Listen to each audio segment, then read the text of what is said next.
एक 30 साल का नौजवान लड़का, लेकिन उसे देखकर आपको कभी ऐसा महसूस नहीं होगा कि वो जवान है, क्योंकि ऑफिस की थकान और ईएमआई पर लिया गया मकान उसे हर समय टेंशन देते रहते हैं। अभी 4 साल पहले ही तो उसकी जॉब लगी थी। उसके पापा ने भी अपना सारा प्रोविडेंट फंड राजीव और उसके भाई को एक अच्छे कॉलेज से इंजीनियरिंग करवाने में लगा दिया था।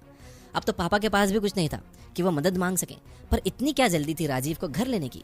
फिर अभी 2 साल पहले ही तो उसने नई चमचमाती कार खरीदी थी। इतना टेंशन मोल लेने की जरूरत क्या आन पड़ी? इसका जवाब बहुत आसान है। अगर राजीव ये सब नहीं लेता तो उसके रिश्तेदार और उसके पड़ोसी ये कैसे मान लेते भाई कि राजीव लाइफ में सक्सेसफुल हो गया है, एक बड़ा आदमी बन गया है, नई कार, खुद का घर, ब्रांडेड कपड़े, महंगा फोन। बिना इनके भी कोई सक्सेस दिखती है क्या? 1 लाख की सैलरी में से 30,000 घर की और 12,000 कार की ईएमआई पे करने पर और अपनी जरूरतों पर खर्च करने के बाद जैसे तैसे 20,000 तो वो बचा ही लेता था। इसी दौरान राजीव के पेरेंट्स ने उसकी शादी तय कर दी। अब भाई बेटा इंजीनियर, पापा सरकारी नौकरी से रिटायर, तो शादी तो धूमधाम से ही होनी चाहिए। और फिर पिछले साल पड़ोस वाले शर्मा जी ने बिजली विभाग में क्लर्क होकर भी अपने बेटे की शादी पर 15 लाख रुपए लगाए थे। तो राजीव के पापा तो ऊंची पोस्ट पर थे, तो 20 से 25 लाख से कम की शादी कैसे कर सकते हैं?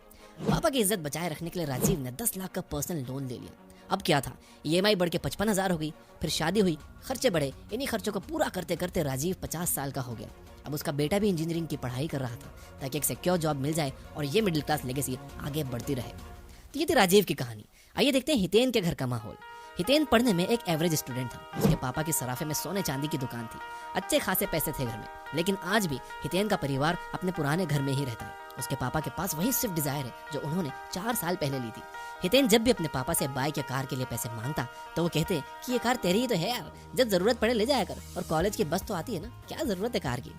किसी तरह हितेन ने बीबीए पास किया और पापा के साथ दुकान का काम करने लगा। एक दिन उसके दोस्त ने हाईवे पर एक प्रॉपर्टी बताई।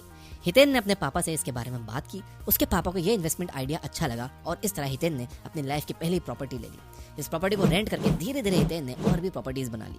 लेकिन हितेन आज भी अपने परिवार के साथ उसी पुराने मकान में रहता है, बस अब उसके पास अपनी खुद की एक XUV 700 है। तो दोस्तों, सीन कुछ समझ में आया? समझ में नहीं आया तो समझ में भी आ जाएगा और सीन बदल भी जाएगा। 8 ऐसी गलतियां बताने वाला हूं जिसके कारण इंडिया का मिडिल क्लास कभी भी खुद को फाइनेंशियली फ्री नहीं कर पाता। तैयार हो तो कमेंट कर दो, आई एम रेडी, क्योंकि जिंदगी बदलने वाली है दोस्त। नंबर 1, ये शादी है या बर्बादी। शादी हर किसी की जिंदगी का खास पल, 2 परिवारों का मिलन, एक नए रिश्ते की शुरुआत।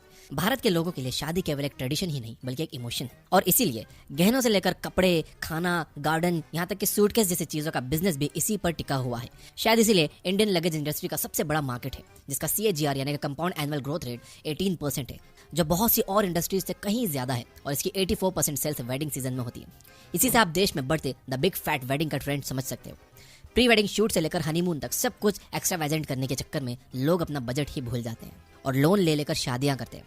किसी को भी कोई शिकायत का मौका ना मिले, लोगों के लिए हमारी शादी यादगार हो, इस चक्कर में तो लोग अपनी बरसों की कमाई दौलत 3 दिन के फंक्शन पर उड़ा देते हैं, और फिर भी कोई ना कोई पड़ोसी, फूफा या जीजा कुछ ना कुछ नुक्स तो निकाल ही देता है। इसलिए किसी को दिखाने के चक्कर में अपने फाइनेंस के बैंड ना बजवाने में ही आपकी भलाई है। मेरे हिसाब से तो शादी एक इंटीमेट फंक्शन की तरह सेलिब्रेट होनी चाहिए, कुछ चुनिंदा खास दोस्तों और रिश्तेदारों के साथ। पर फिर भी अगर आप एक ग्रैंड वेडिंग चाहते हो तो प्रॉपर फाइनेंशियल प्लानिंग के साथ ही इसे एग्जीक्यूट करो, अपना बजट फाइनल करो, और किसी भी सूरत में बजट को एक्सीड मत होने दो, ताकि शादी शादी रहे, बर्बादी ना बन जाए। नंबर 2, आप यूजर हो या यूज हो रहे हो।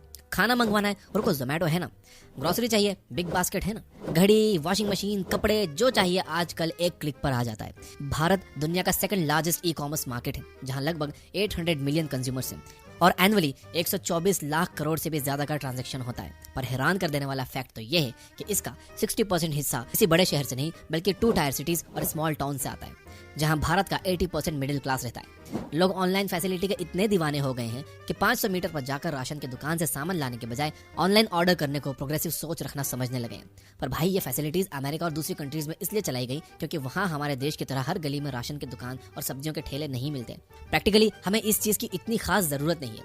अभी कुछ दिन पहले ही लिंक्डइन पर दिल्ली के राहुल काबरा का पोस्ट वायरल हो रहा था, जहां उन्होंने सेम रेस्टोरेंट से अपने ऑनलाइन और ऑफलाइन ऑर्डर के बिल का फर्क पॉइंट आउट किया था। उन्होंने एक ही रेस्टोरेंट से सेम चीजें ऑनलाइन ऑर्डर की और रेस्टोरेंट से डायरेक्टली भी परचेज की।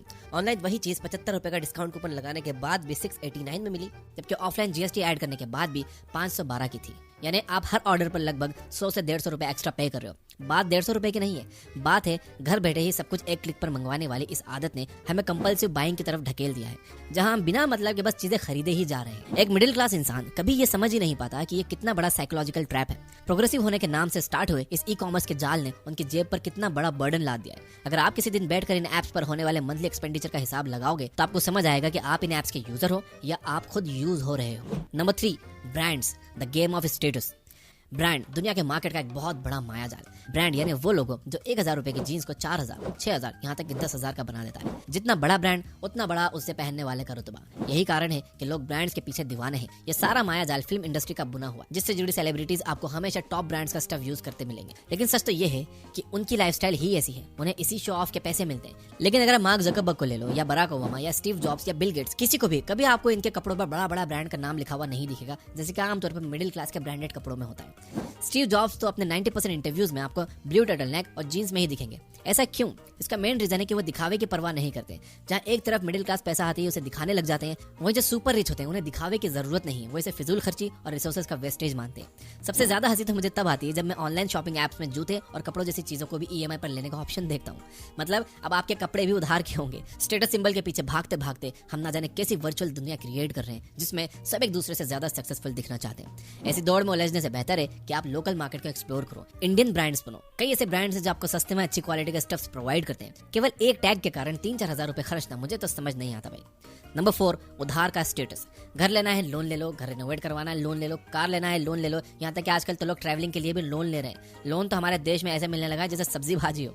टाइम्स ऑफ इंडिया की एक रिपोर्ट के मुताबिक हमारे देश में करीबन 67% लोग अपनी ख्वाहिशें पूरी करने के लिए पर्सनल लोन ले रहे हैं। इसमें से 74% लोग मिडिल क्लास सैलरीड बैकग्राउंड से आते हैं। ये सिनेरियो शायद आपको सुनने में एकदम नॉर्मल लगे, लेकिन इसी तरह की छोटी छोटी चीजों पर लोन लेना और 10 से 11% का इंटरेस्ट भरना धीरे धीरे आपकी जेब खाली कर रहा है। आइए एक एग्जांपल से देखते हैं। मान लो कि आपने किसी भी रीजन से 1 लाख का पर्सनल लोन लिया 2 साल के लिए, तो राइट नाउ 10.65% का जो इंटरेस्ट रेट चल रहा है उसके हिसाब से आपके लगभग 5,000 की EMI बनेगी। जो आपको टोटल अमाउंट पे करना होगा वो होगा 1,20,000। अभी आपको इसमें कोई प्रॉब्लम नहीं लग रही होगी, लेकिन अब सुनो, वहीं अगर आप इस 5,000 को जैसे आप EMI के तौर पर दे रहे हो उसकी SIP करोगे केवल 2 ही साल के लिए, तो आपकी सेविंग हो जाएगी 1,36,000। वो भी अगर सिर्फ 12% एक्सपेक्टेड रिटर्न को मानो।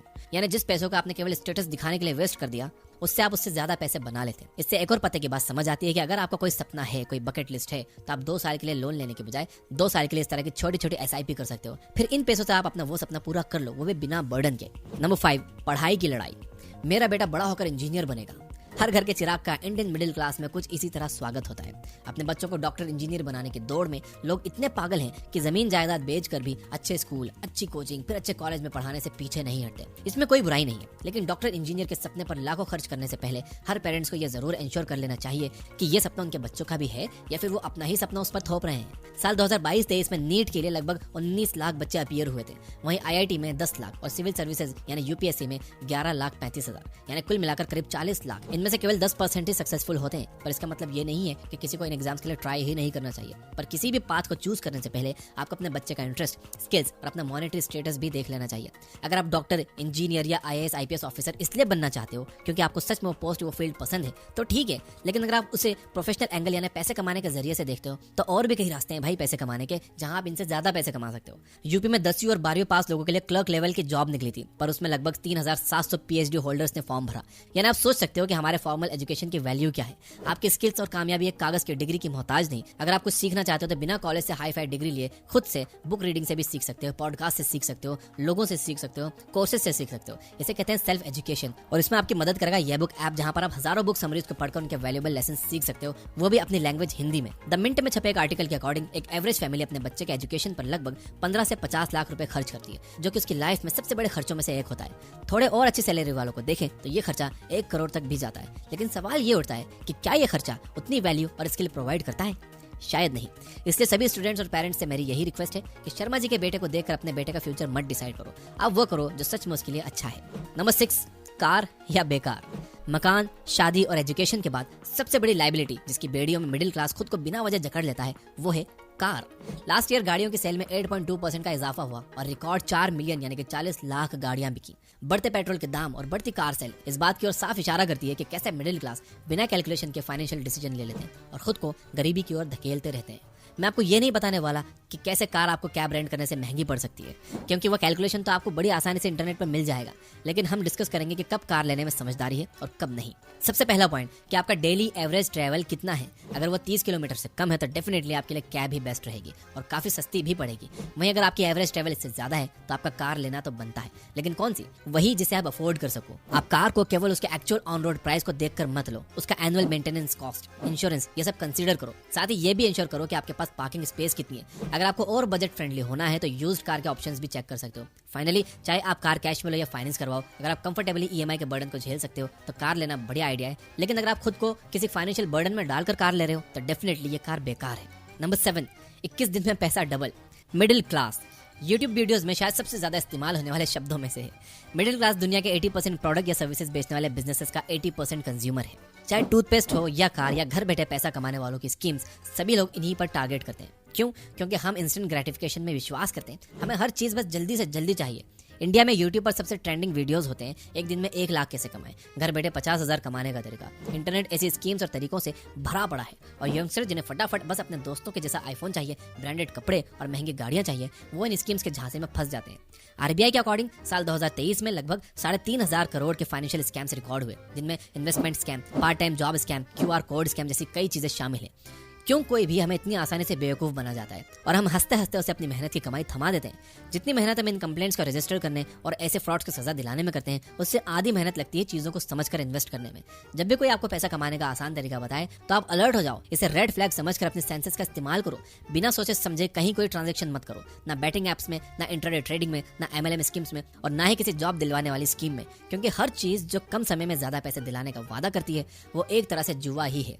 और मैंने आज तक किसी को भी जुआ खेलकर अमीर बनते नहीं देखा। इस बात पर लाइक तो बनता है तो लाइक कर दो फटाफट। नंबर 8, पहले स्पेंडिंग फिर इन्वेस्टिंग। अक्सर आपने फिलोसोफर्स को ये कहते हुए सुना है कि rich is becoming rich and poor is becoming poor, लेकिन ये कोई नहीं बताता कि ऐसा क्यों है। सभी लोग दुनिया को आधा सच परोस कर सनसनी और नफरत पैदा करवाते हैं। अमीर गरीब से नफरत करने लगता है और गरीब अमीरों को चोर समझने लगते हैं। हमारी मेंटालिटी इतनी बायस्ड हो गई है कि हम किसी अमीर को देखकर यही सोचते हैं कि इसने कुछ गलत काम करके ही पैसा बनाया होगा, जबकि सिक्के का दूसरा पहलू यह है कि rich is becoming rich by spending like a poor and investing like a greedy, while poor is becoming more poor by spending to look like rich and investing nothing at all. यानी हम middle class बस अमीर दिखने के लिए खर्चा करते हैं और अमीर लोग अमीर होने के लिए इन्वेस्ट करते हैं। मेरा एक फ्रेंड था काफ़ी अमीर, उसके पापा सक्सेसफुल बिजनेसमैन थे। वो हमेशा कहते थे कि जब तुम 90 रुपए इन्वेस्ट कर लो तो 10 रुपए अपने डिजायर्स पर खर्च करना। पर हम क्या करते हैं, 90 रुपए खर्च करने के बाद 10 रुपए बच गए तो इन्वेस्ट करने की सोचते हैं। यही सबसे बड़ी प्रॉब्लम है मिडिल क्लास की। हमारे लिए इन्वेस्टमेंट एक ऑप्शन है और अमीरों के लिए नीड। इसी इन्वेस्टमेंट का फल उन्हें पीढ़ी दर पीढ़ी मिलता जाता है और मिडिल क्लास बस खुद को एक वर्चुअल सक्सेस की दुनिया में उलझा कर रखते हैं और अमीर दिखने की चाह में गरीब होने की राह पर निकल पड़ते हैं। और अब एक प्रो टिप, जब भी आपका कुछ खरीदने का मन चाहे वो ब्रांडेड जीन्स हो या लेटेस्ट आईफोन या फिर कार या घर, इन 2 रूल्स को फॉलो जरूर करना। Number 1, the 24 hour rule. जो भी खरीदने के लिए आपका मन आपको कह रहा है तो बस खरीदने से पहले 24 घंटे यानी 1 दिन रुको। सबसे पहले उस चीज के वो 5 काम लिखो जो आप उससे कर सकते हो। फिर दूसरे कॉलम में उन कामों को क्या आप किसी और तरीके से पूरा कर सकते हो, उन ऑप्शंस को लिखो। एनालाइज करो, अगर फिर भी आपको लगता है कि लेना ही पड़ेगा फिर जाओ बेझिझक ले लो। इस रूल को फॉलो करने के बाद आप अपनी कंपल्सिव बाइंग को 70% तक कम कर सकते हो। Number 2, the 2x rule. ये रूल इंस्टेंट शॉपिंग और फिजूल खर्ची कम करने में बहुत हेल्पफुल है। आपको कुछ भी लेते समय बस इतना याद रखना है कि जो भी आप चीज ले रहे हो क्या आप उसे 2 बार लेना अफोर्ड कर सकते हो। यानी अगर आप 1 लाख का आईफोन ले रहे हो तो आपके पास 2 लाख बिना चेहरे पर शिकन आए खर्च करने की हैसियत होनी चाहिए। ईएमआई पर लिया तो क्या लिया। तो कुल मिलाकर बात इतनी सी है कि आज जो मन में है वो कर लेते हैं, कल किसने देखा। ये लाइन केवल मिडिल क्लास को उलझाए रखने के लिए बनाई गई है ताकि मिडिल क्लास इमोशनल होकर अपनी औकात से ज्यादा खर्च करता रहे और लोन देने वालों की और पैसा डबल करने वालों की दुकानें चलती रहे। लेकिन ये फैसला आपको लेना है कि आप क्या चाहते हो। आज के ऐशो आराम के चक्कर में जिंदगी भर खुद को मिडिल क्लास की बेड़ियों में जकड़े रखना चाहते हो